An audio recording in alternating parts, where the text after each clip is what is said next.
Welcome to the White Owl podcast with me, Mel Thank Craven, you. and you just heard the beautiful voice of Helen Halee, who is from Soul Stories Creations.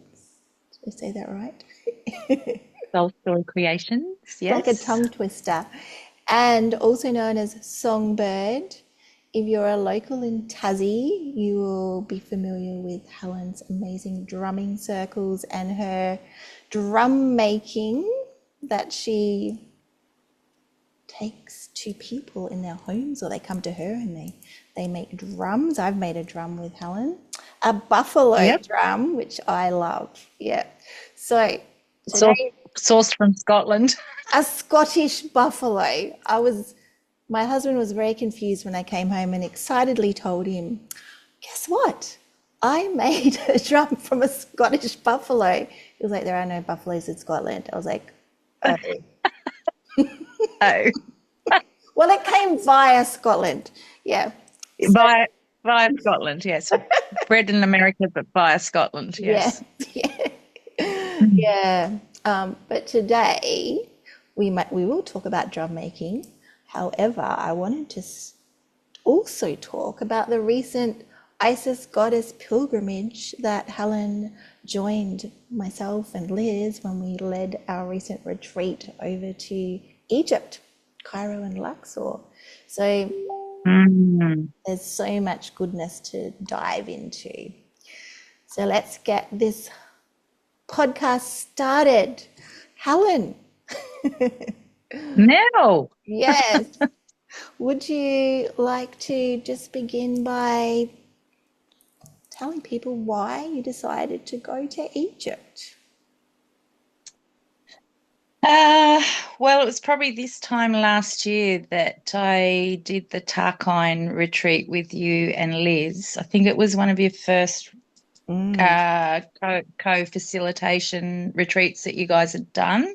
it was. So I felt a real calling to attend that. And during that retreat, we were playing with oracle cards here and there, and we are doing different things. And every card that I pulled had an Egyptian theme, whether it was the card of Isis, the goddess. And I'm like, oh, what's all this about? And then there was a few other things that came out.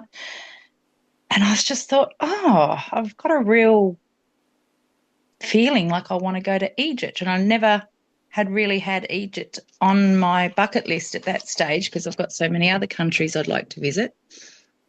Mm, But yeah, I just got a really strong sense that I needed to go to Egypt. And I mentioned it to either you or Liz, I can't remember. And Liz goes, well, we're going to Egypt because it's going to be my 60th birthday. So I want to have it on the Nile and we want to do a goddess pilgrimage. And I'm like, I'm there. I don't know how, but I'm there. I love that. You jumped It was, straight in. Mm, yeah, I was like, I'm there. It was such a strong urge to do it that just brewed over that weekend. And after it's been and gone, I do not regret it at all. Like I worked my butt off to get the money together to go. And mm. yeah, really pleased that I did do it.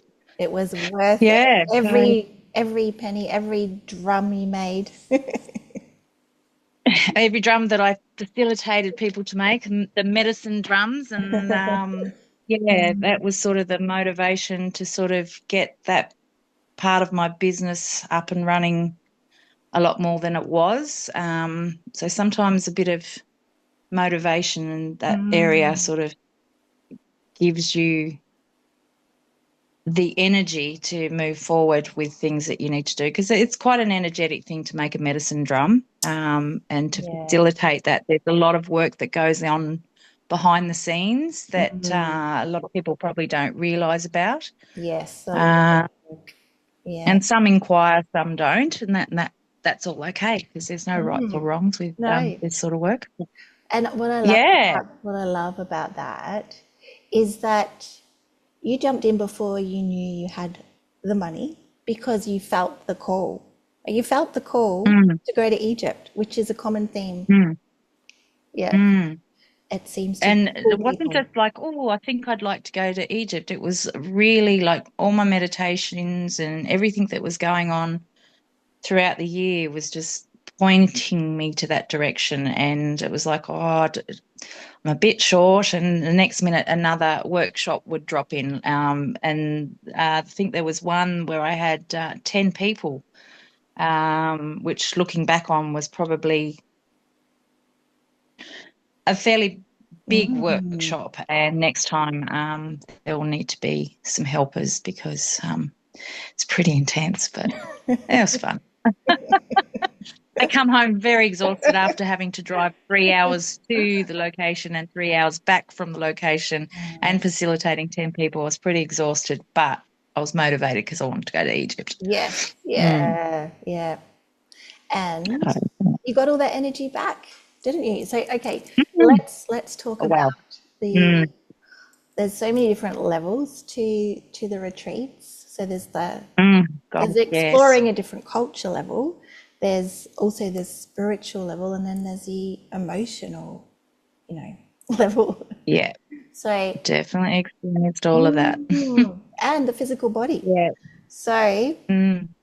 tell me. At times it was a bit challenging because it was pretty full on, but Mm. both you and Liz were able to support me in quite a few shifts that happened, which I'm forever grateful for. Like, not once did I feel like I was in over my head or out of my depth or any of that. And yes, it was intense in the sense that we packed in a lot.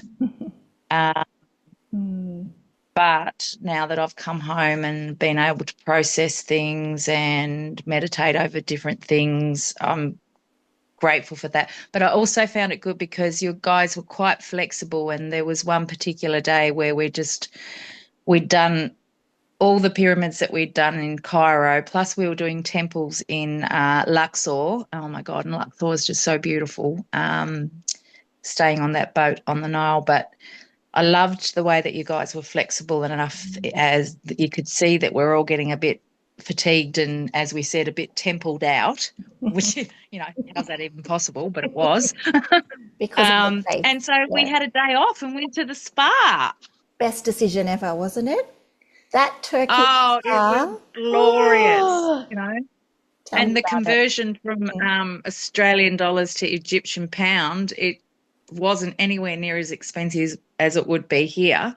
Mm, So that was just an extra luxury as well that it was quite affordable to be mm. treated like the goddesses that we had become. We became accustomed No, to being well, treated like goddesses. We did. oh my God, like so much attention, and the thing that at first I found difficult is that we were taken care of by males, not females. And at first, it was a bit like, oh, okay, where's all the women? Because, Mm, we're on a women's retreat. yes. But those gentlemen, I will actually call them, were amazing. And they tended to all our needs, and it was no trouble. And yeah, by the end of it, I felt like a goddess myself. So I was just like, So you're oh, talking um, about tending to our needs, just talking about cooking, cleaning, transport, um, and just they were there doing all the practical support. They were like our support crew and our tour and guide they're sort of like our gatekeepers. and our They gatekeeper. kept us, they made us feel very safe, very secure. And yeah, taking care of all our needs, which as a mum and a wife and all of that, we're always doing it all. So to have males doing it for us was just part of the culture shock, I suppose, Yeah, along with the traffic.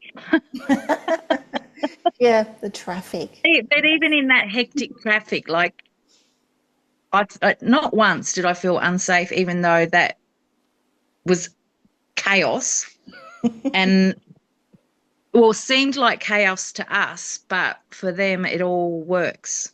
It Organized chaos. just Yes. organized chaos, like how there isn't piles up of cars on the road with the way that the traffic goes is amazing. but they all like the beep beep beep. It's like a Morse code that they use to talk to one another on the road about I'm behind you, I'm coming in here, and hop out of the way, I'm coming in here, and or they slow down or they speed up, and you start to recognize that yeah, that all the honking here in Australia is quite aggressive Mm. and means you can feel offended, but over there it's just how they get about. Yeah, it's like, excuse me, excuse me. And then the next minute there's a camel galloping along, or a Or, horse and cart, or a family trying to cross the road. yeah, that was Right, without a probably limit.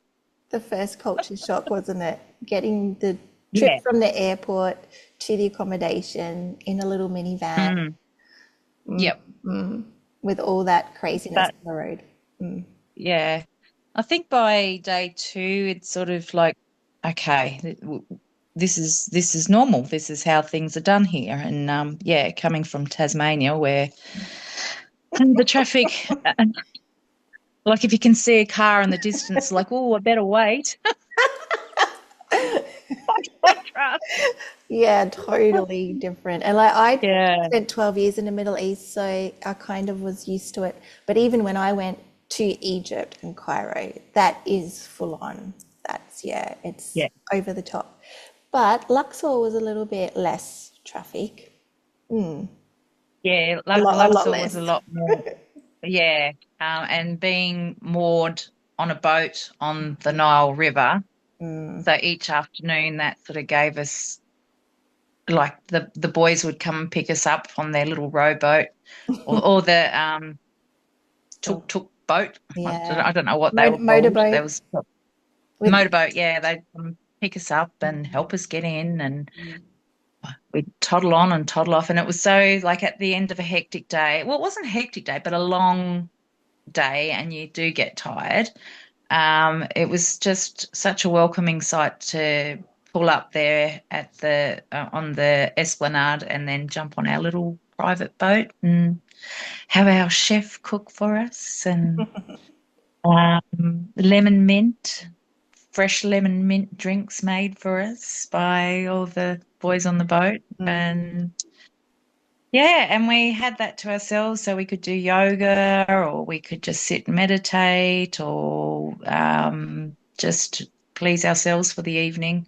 Um, and then Amira, who the boat's named after, did some card reading for us. That was amazing. what's She's that? so good. That was a real treat What that night. Yeah. that yeah, that was Mm, an impromptu invitation for her to do that, and she was gracious enough to do that for us. So that was a lovely part of the evening as well. mm. And having the traditional musicians on the last night, our party night, where we drank, what was it, lotus tea? No? Yes, we Yes. did. Yeah, we had Blue Lotus Yes, tea. lotus tea. Mm, Blue lotus tea. I was going to say hibiscus, but hibiscus tea was everywhere else, mhm, which I grew quite addicted to because every time you go somewhere, if they take you somewhere to do some shopping, you're offered coffee or tea or part of the welcoming of you and yeah, getting you ready to buy some so special stuff hospitable. if So you want to. hospitable.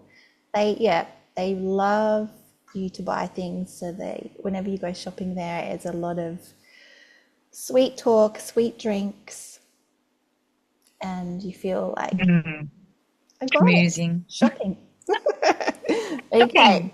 It's a so whole different level, but anyway, let's talk that's another about. story. I want to ask you about what happened for you inside the pyramids, especially because I witnessed you have the most amazing Mm, experience in the Red Pyramid. Do you want to talk about how that was for you? yeah. Um, well, during the whole trip, I always tended to be the first one to go in the pyramid. I don't know what that was about. I just felt like, let's go, girls, giddy up, let's go. And so I didn't have any of the trepidation as some did because they were a bit scared of small spaces and stuff. But sort of led the way and was like feeling like, come on, girls, there's nothing to be fearful of. This is all good. How many people have been into a pyramid and survived? We'll be fine. So, because we had one person that was a bit worried about small spaces. But anyway, especially the red pyramid, as I was walking towards it, I started to feel the energy in the earth shift a bit. So, with each pyramid and with each temple, I became more sensitive to the earth's energy.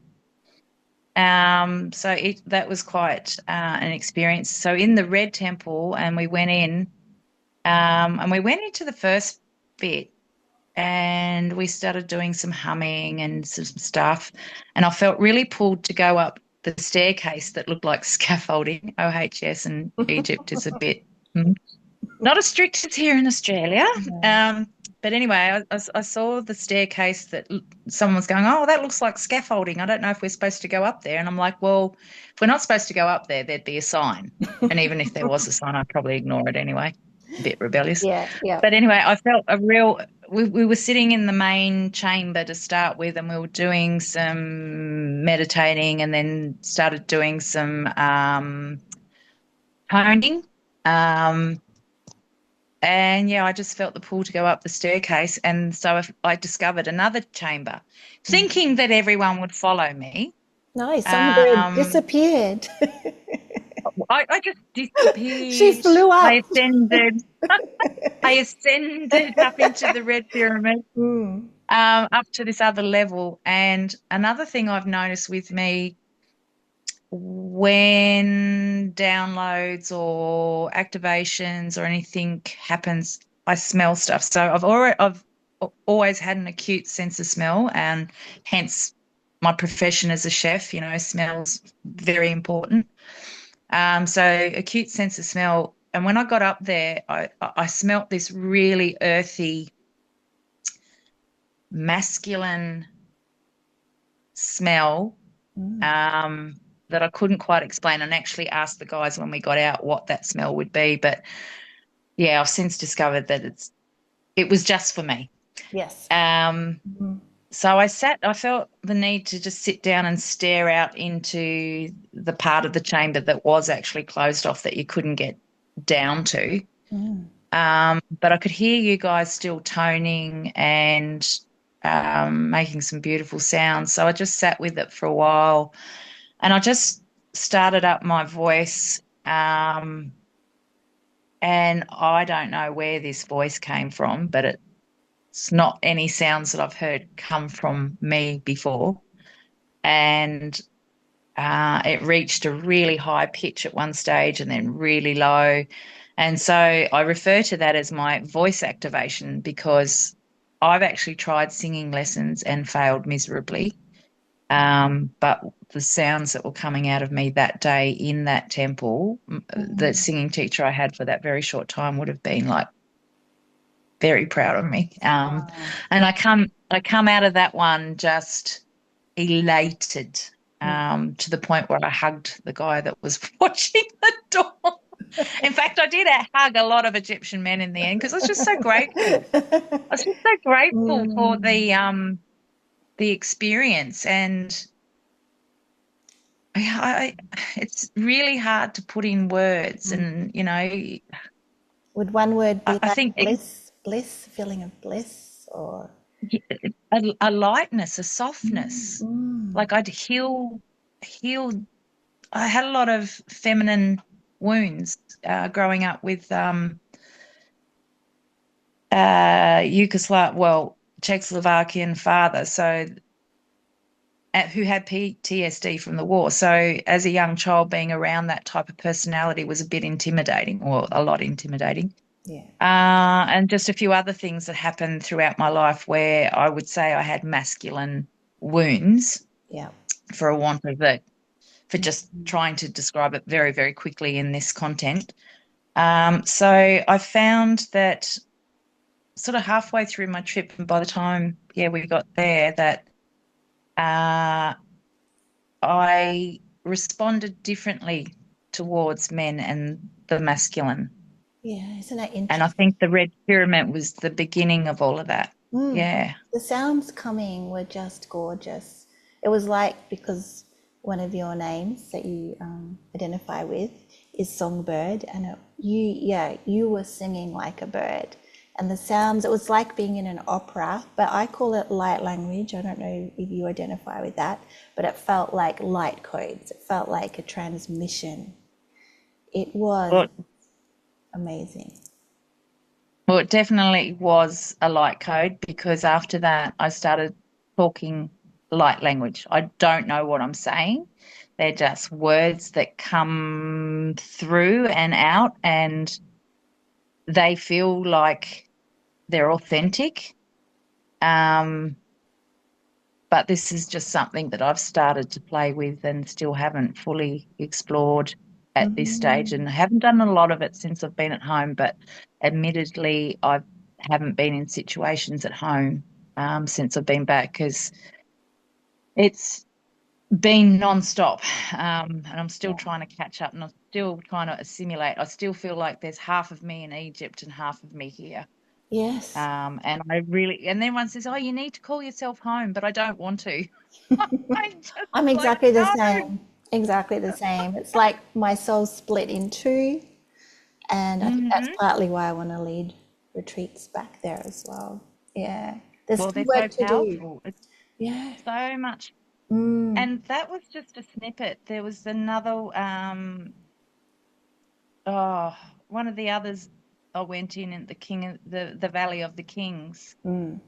It was quite hilarious actually because I'd been down there and I'd experienced the energy and walking back up the ramp. It wasn't that steep, but I felt like I was climbing a mountain. My legs were heavy and each step was cumbersome and I had to stop to catch my breath. And I'm just like, what's going on here? Like, Yeah, the this is physical this reaction. isn't that Mm, yeah, this isn't that steep. But I'd had an experience. So sometimes when you're down in the pyramids, in the tombs and looking at the, what are they called that they put the people in? the Um, sarcophagus, the boxes. sarcophagus. Yeah. Yes, all these new words I've learnt, the sarcophagus. Um, I got to, um, he took my phone and he took photos of it, but he let me also look in and he also took me into another area and I had what I will refer to as another download. There was just an experience in my heart and I thought, oh, what's happening? And that's the one that I struggled to get back out of. But Yeah. as I was walking up, it felt like, and some people are going to listen to this and go, oh, you're crazy, but I No, don't care. you're not crazy. Um, no, I was walking up and I felt like I was being birthed again. And I know with my own birth story that, yes, I was late and I didn't really want to be here. And that's that journey up again. So it was almost like another rebirthing. And when I got to the end, there was a whole heap of Egyptian children sitting around, and I had to sit down and rest, and the tears were just flowing. And I had all these beautiful Egyptian kids, probably from some school in the country, that were just fascinated with the color of my skin, the color of my eyes, my hair, and everything, because we look quite foreign to them and they're fascinated with us. And here I am with these tears. And so they're giving me sympathy. And the boys were so coy. They were like, oh, and then they were patting my hand to make me feel better. I was there. I Which was all remember. Yes. Yeah. and which was all part of the healing. It was just to have these beautiful children looking at me from such innocence. And so it took me back to when I was that child and that innocent and just an amazing experience. Yeah. And then Yes. another one. It what I found fascinating was that each temple, each pyramid had different energies. Yes. Like when you hold a crystal and some vibrate really fast, some just have like a mom mom mom. So that other pyramid that we went in, and I just instantly thought, this is like a birth canal. And then we walk down, and then we've come into this great big opening, and I'm like, this is like a womb. This was And the energy Sakara. in that one, Sakara. yeah, that's the Yes. Sakara one. And the Mm. energy in that one was just like warm, warm, warm. And then everyone started to walk out, and as everyone was leaving, and it was quite busy that day, as everyone was leaving, I noticed I was the only one left there. And I sort of looked around and everyone had toddled off. So I went all the way back to where the womb section was. So I had it all to myself, How was not that? a single person in there. And I was just like, oh, this is so... And I could just feel like the warmth and the gentle caress of being in the womb. Mm, And yeah, that was another part of my feminine wounds being healed. And I got to walk out all by myself. And once again, as I come up out of it, the sun shone straight into my eyes like I was coming into the light, like you would when you come out of a birth canal. yes. And once I'd got up to the surface onto the ground, that's when people started to go back in. So Mm, I call it, divine timing. yes. But we had that so often on our trip where Mm, there'd be a lot of people around, but somehow, some way, we would manage to get a fair chunk of time to ourselves to do some meditating or the toning or whatever else we sort of went on to do in there, and not have other people watching or listening, being totally on our own. that's the beauty of So, going with a group that are into spirituality because, first of all, we yeah. try to arrange to get to places when it's not so busy, but still it can be. But then it's like the secret code that Mm, the keepers of these places recognize you as a meditator or spiritual seeker and provide a mhm. protective buffer around you and usher you into private spaces. It's And that's incredible, where I isn't really felt like a goddess. Like we it? Yeah. were really taken care of in Mm. that respect. Like when we saw Sekhmet, Sekhmet. Yeah. help me with these words, That's right, the Sekhmet. statue, when we were taken to that private part The of the tem- temple. Temple of Batar at Karnak. Mm. Yeah, you know them all. I'll let you do that bit.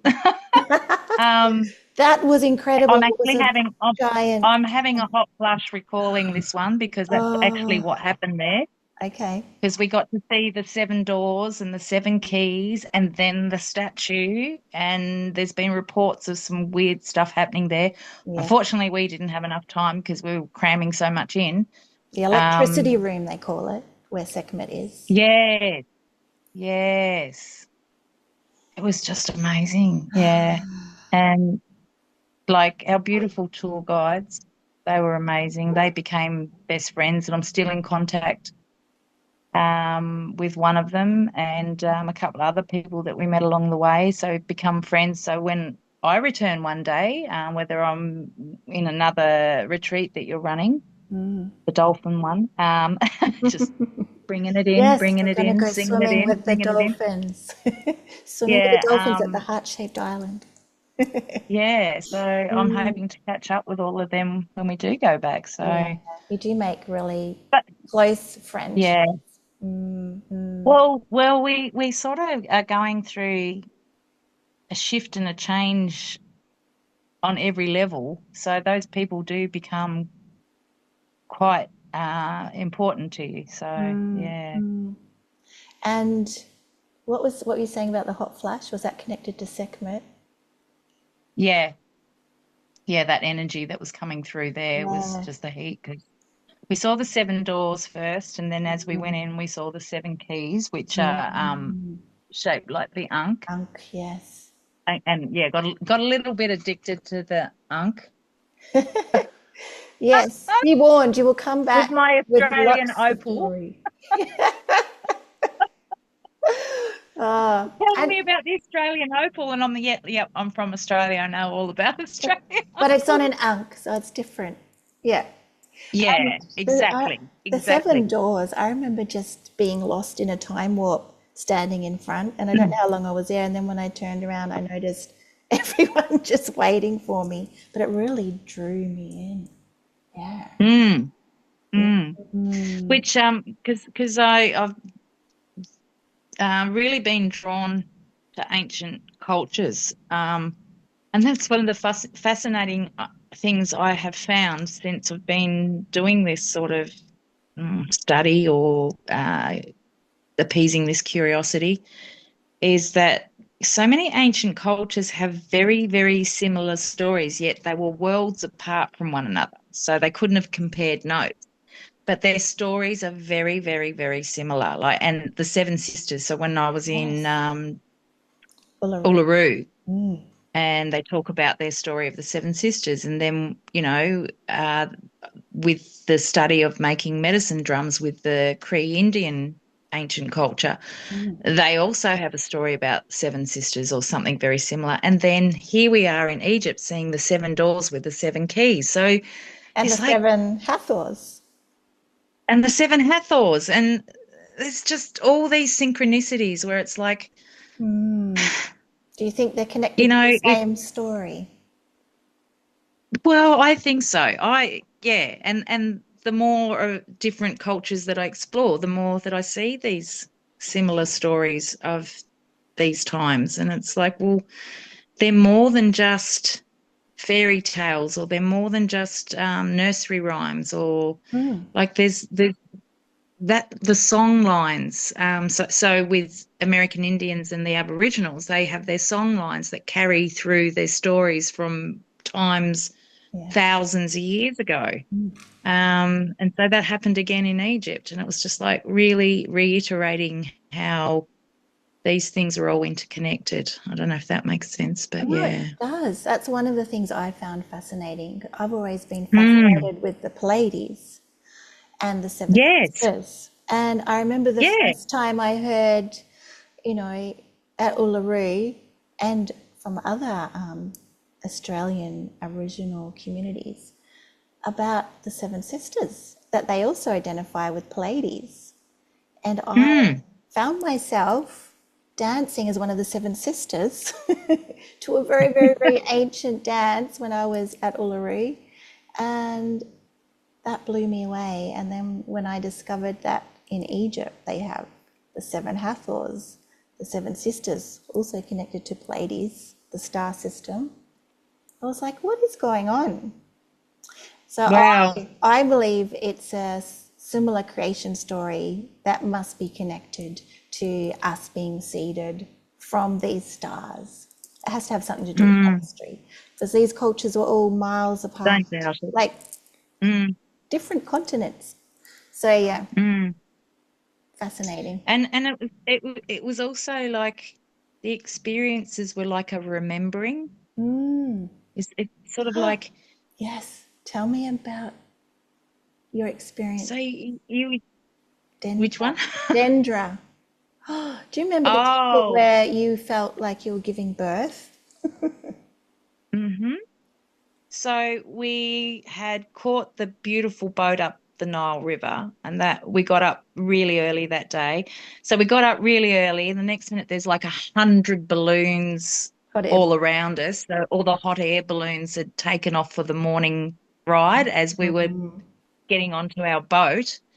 Um, and so that was quite Magic. magical, just watching these beautiful the colors of them all just floating so peacefully around us as we're settling into our boat.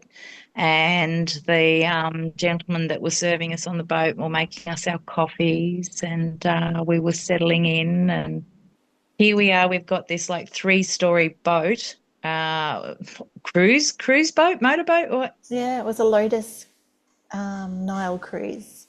Mm. Lotus Nile cruise. And yeah, just watching the scenery pass by. It was so peaceful, Mm. yet exciting because we were so excited. And we had all these three levels, and there's what, probably only 20 people on the boat. Do you Yeah, think it was 20? I'm hardly guessing that anyone. Yeah. there's hardly anyone. And we had these three floors.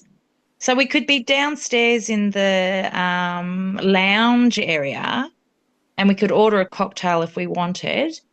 Um, Obviously, I didn't want to drink alcohol before going into a temple. I felt that really important to refrain from it. Mm. Um, but we were sitting in this lounge, and it's luxury all to ourselves. So you felt like the queen of the Nile. We Um, were the queens. We were the we goddess. were It's a Queens of the goddess tour. Nile, yeah. The Good Goddess tour, yeah. And then, upstairs was where the dining area was, where we had our lunch. Was that before or after we went to lunch? The lunch was on the way That must back. have been, yeah, I was going to say, Mm-mm. yeah. Oh, that whole day was just a big blur. So anyway, when we had to jump on the bus, and I Once we started got to there. feel a bit funny. And by the time we pulled up to the gate of this particular temple, Hathor I was Temple. starting to get the Hathor temple. Mm. I was starting to get like tummy pains, and I was just like, oh, I'm not feeling so good. And other people had things happen before, so I thought, oh, maybe just one of those things that you get when you're overseas. But as we got closer to the temple, the pain started to become more intense. And once we're inside the temple, it was like, oh, I can't even actually keep this to myself because I was just trying to suffer in silence. And I'm just like, oh my God, I'm having cramps. And you were like, are you okay? And then Liz come over and she was supporting me. Mm. And then was it a temple guard or just Yeah, one a of the guide? security guards. Mm. One of the security guards came up to Liz and I, and he directed us into this area. So we had a little bit of privacy. And when I looked up on the roof, it was that goddess that wraps around Newt. Goddess um, Newt. knit. Yeah, Yeah. Newt. And that was the first time I've ever had consciousness about this particular goddess. I was just like, oh, I haven't really noticed her before. Mm. Um, and then I found at one stage, so I thought we'd only spent about 5 minutes there, like time ceased to exist, but I was having what I will refer to as labor pains, and Liz was having some sort of reaction as well. So the security guard actually had one hand on top of Liz's head, one hand on top of mine, and it was like Yeah. shaking like this. I'm like, what is happening? Mm. And then I sort of calmed down a bit, and then he said, right, come, come, come, come, come. So he was sort of directing me through the temple, and in each place I went, um, the labor sort of increased and contractions got closer together. It Sounds sounds very funny to sounds say. crazy, but I saw you. Not for the whole thing, but Yeah, yeah, it was like you were actually in labor. Your posture yeah, and and everything. Yeah, so the pains got yeah, so closer. Yeah. yeah, and the more we sort of went, he just kept directing us from one room to the other. I felt like we were running from one room to the other. And I actually remember having a dream of this back in when I was doing the medicine drumming training to become a medicine drum teacher, how Really? to teach people how to make drums. Mm. I remember having a dream where I was taken into this building and it was like initiation rooms. Mm. And it was sort of like a little maze, and I was guided into initiation rooms. And I felt like that's what was happening there. Yeah. And when we got to the last one, I actually felt like I'd just given birth to something, not physically, obviously, but Mm. spiritually. Yes. Um, and then that's when he said, oh, What did he say?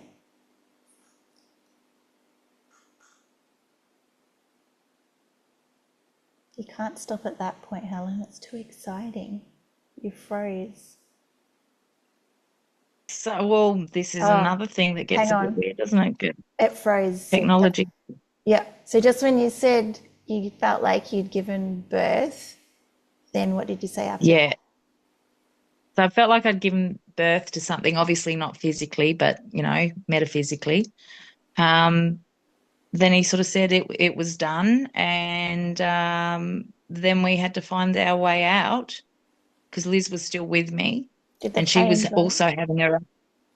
The pain sort of went, but I felt a bit nauseous. I felt a bit funny, and all I wanted to do was go to the toilet. Mm. Um, but I won't share all of that Well, because energy a bit of moves through our body in different ways. So yours was like, okay, now yeah, it's going to just release. Yeah. yeah. Mm.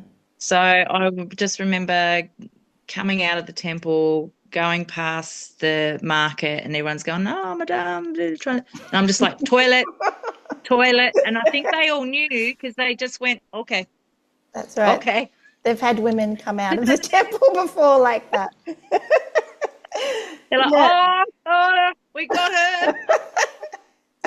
Uh, Oh. yeah, And and I went, "Yeah." interestingly, that temple is actually known for fertility rituals, and women used to go there and spend the night there and sleep in the different places to conceive or to become fertile. And yeah, so it's all Mm. connected to birth.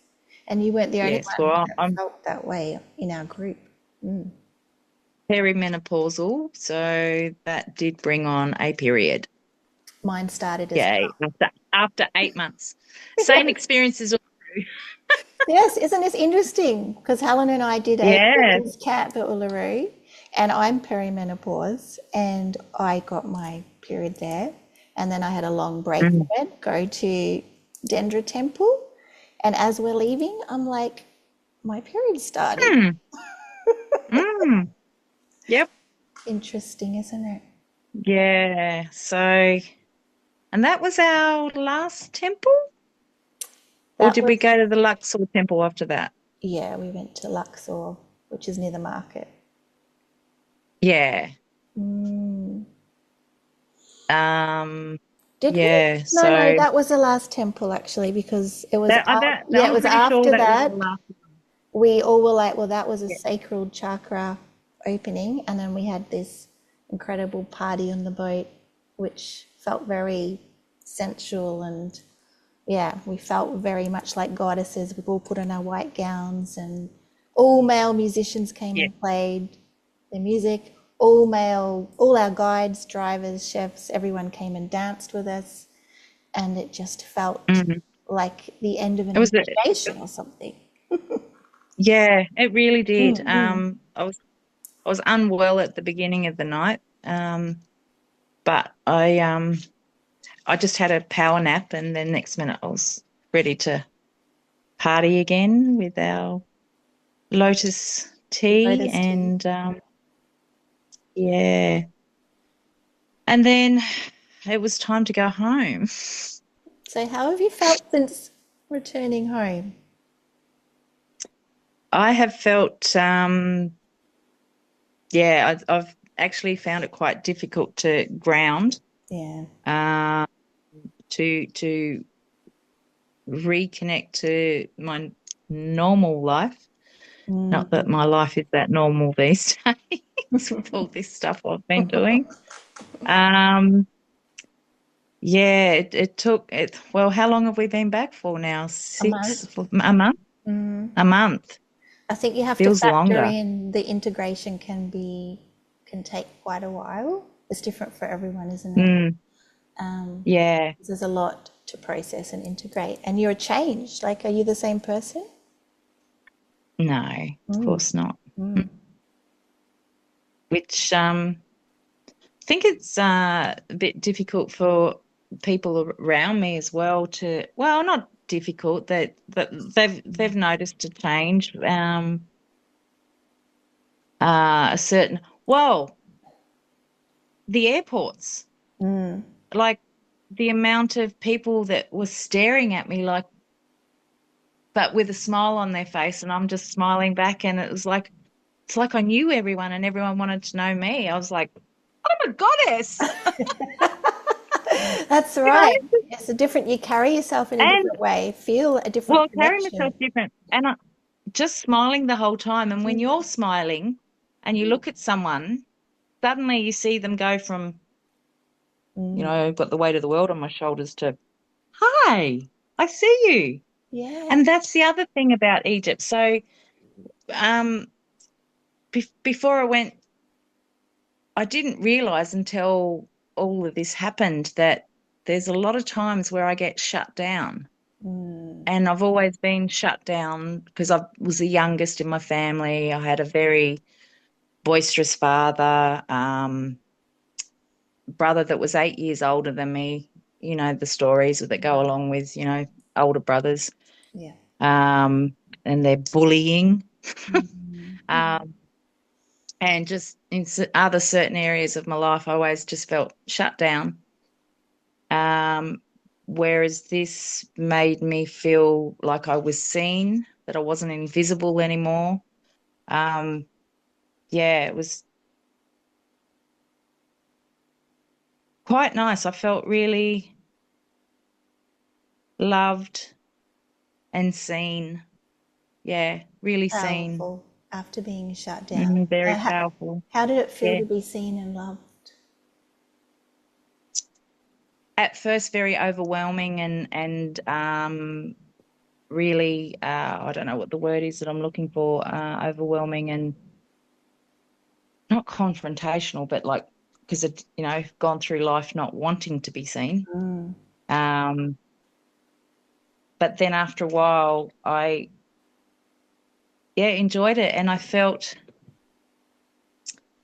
loved unconditionally and so deeply. Like I've never felt that unconditional deep love to that level. There was one other time I did when I first started drumming circles. And I was doing my awareness studies and that with Jane.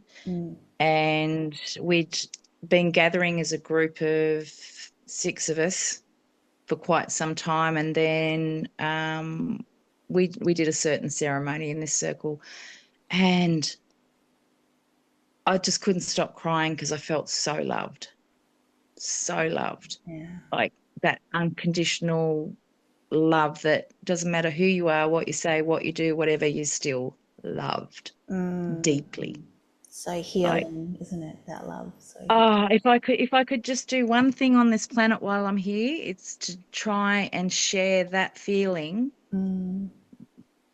of eternal love.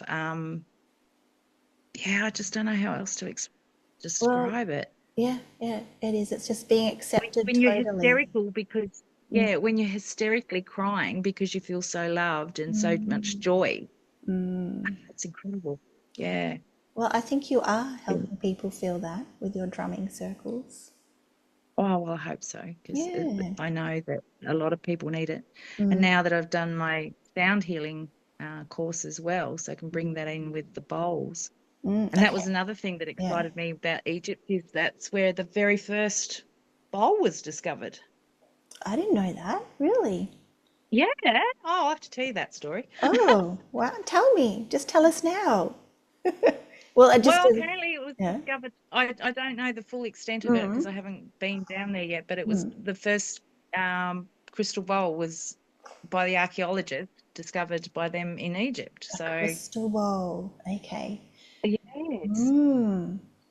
So yeah, it's all intertwined. Like that voice activation can now use with my medicine drum making and the sound healing that I've now been trained to do. So it's all just intertwining and I thought, oh yeah, I'll go to Egypt once and just tick it off the bucket list. But because so much happened in such a short time, I really feel the need to go back and just take my time this time, whether I do it as another one of your retreats or whether I go back on my own. And I would love to take my family. I'm yet to see how that pans out. So That you were there's a being few things. called back. Yeah, yeah, definitely, definitely. There's Yeah. there's more work to be done, and I don't know what level that will be. But as I just this time last year, I just said, right, I'm doing it, and however that looks and however that happens, we'll just wait and see. I just Yeah. put my faith in the universe, in the divine, into Deeper faith. spirit, whatever you want to call it, God, yes, you are. Uh, um, any So of them, Buddha. It's all for my personal belief is it's all one energy, yeah. and how people choose to relate to that energy is their choice. And yeah, it in the end is part of your journey here on this earth and the way that you planned it, your blueprint. Yes, and just that belief that we are more than this physical body, we're spiritual beings as well.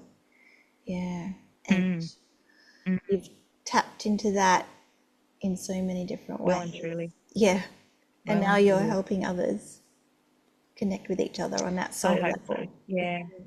Yeah. Yeah.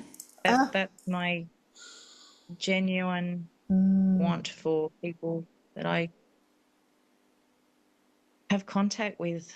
to Mm, feel as loved and accepted unconditionally as you have. Yeah. And yeah. what would you say to anyone who's maybe thinking about going on a retreat to Egypt? I've got another one coming up in April where we will be focused on the I temples of know. Luxor. And I have asked you to move that date to suit me because I've got my daughter's wedding. And then Nicole, who's co-facilitating with you, said, well, why don't you move the date of your daughter's wedding? I'm like, probably Yeah, just as hard as getting you guys to move your date to yeah. suit my needs. But anyway, that's part of it. I'm obviously not meant to be on this one. Um, Plus the bank balance is saying I'm like, I need to go on a trip. And my bank balance is like, yes, to work. Make some more money. Yeah, and family weddings, and that's beautiful. That's so special, your daughter getting married. Of Yes. course. The Yeah. first, the first one of the children to get married and probably the Mm-hmm. first one of my children to give me grandchildren. So Yes, amazing, beautiful. As I say, yeah, mashallah, mashallah. So, mashallah, mashallah. so you're not coming on this one, but there'll be more. And you may well be There, we better be. leading your own. I can see this in your aura. Yeah, well, who knows? Anything is Mm. possible. And Anything is yeah, actually possible it is. and getting proven to me more and more. So if anyone is thinking Mm. about going, just go. Just do it. Go. Like the Just Nike go. word. Don't think about it. Just do it. It's just trust. Trustology. Trustology. Just Yeah. trust. Just trust if you feel that urge and you think, oh, and I've had the same thing happen to me with people with drums. They're like, oh, I just can't afford it. And it's like, well, how can I help?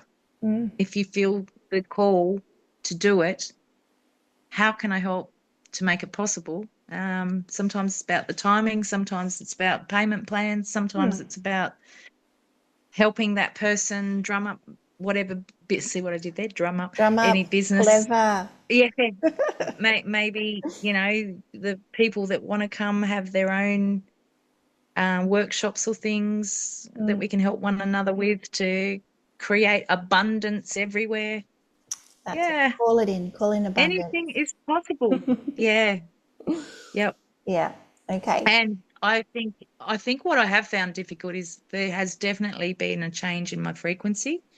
And I definitely need to keep practicing things that I've been taught to keep that frequency vibrating where it needs to be to continue the work.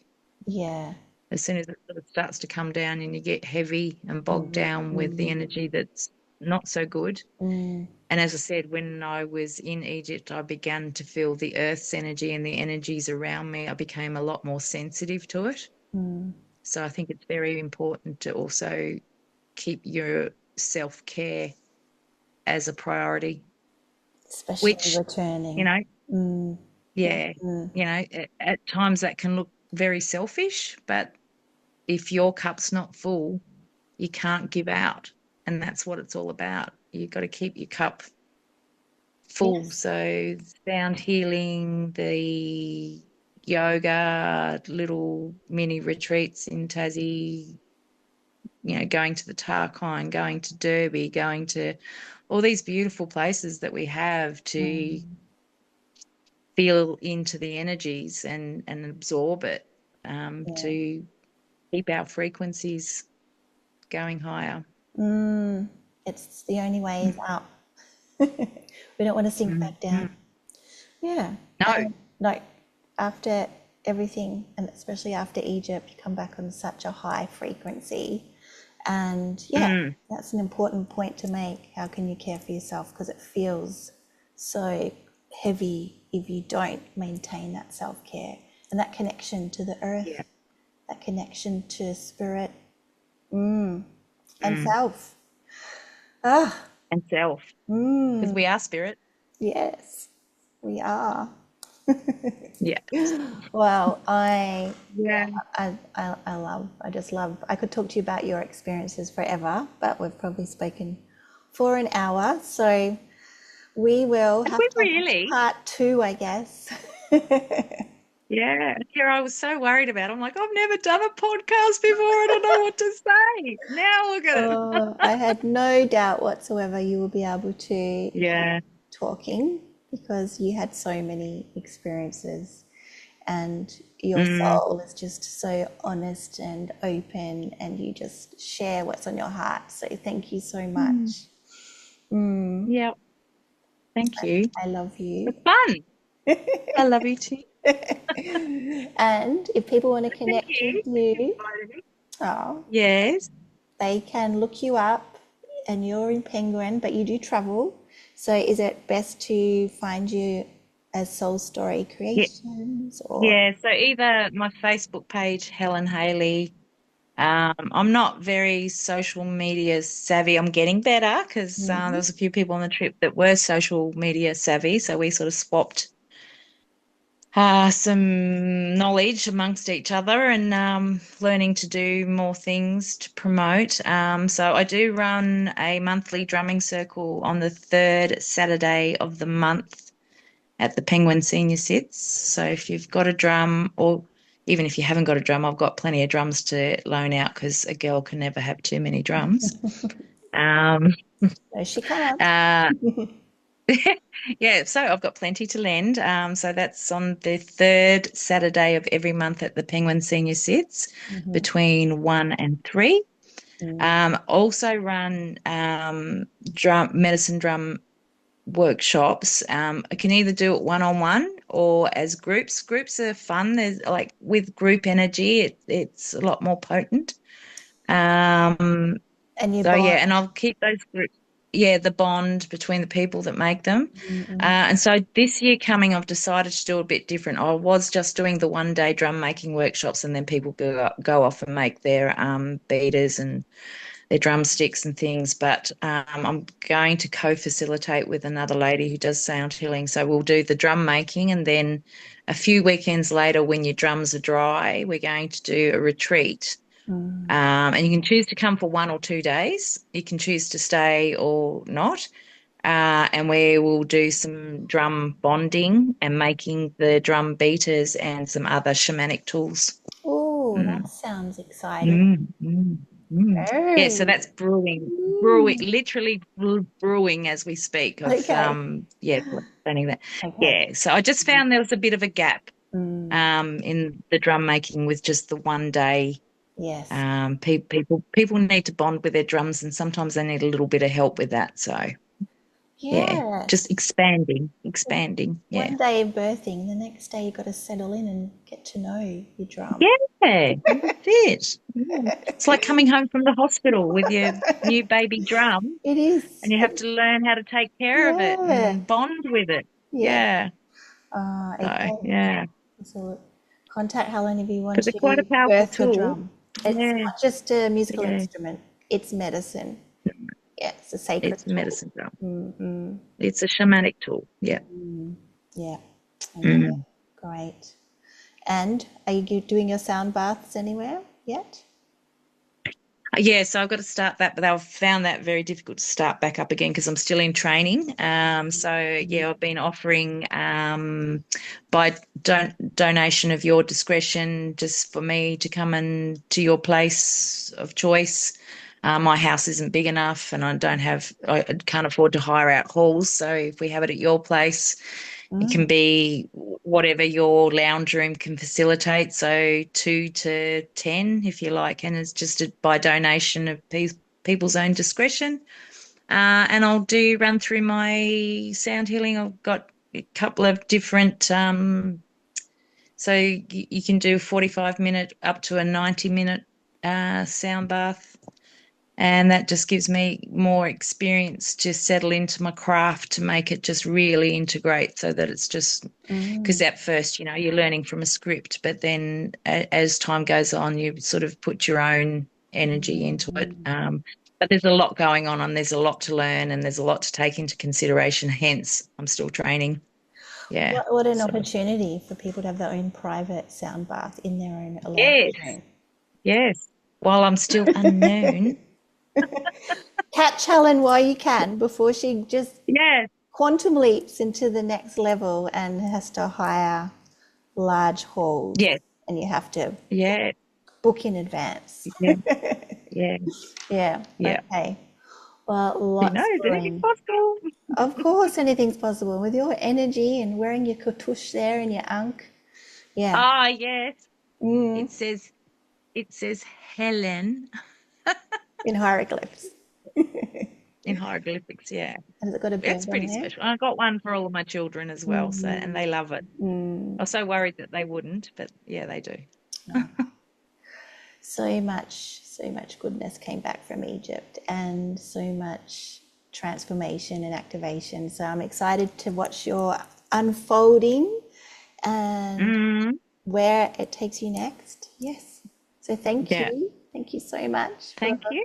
coming Thank you on for the White inviting Owl me. podcast. Yes. If you're watching this, Yeah, what a privilege. subscribe to the White Owl podcast for more amazing conversations where we pierce through the darkness to illuminate the truth and light of love and spirit. And yeah, it's just my pleasure to introduce you to beautiful souls like Helen Halee. Haley. Hole, hole. Okay. Thank you for All right. watching.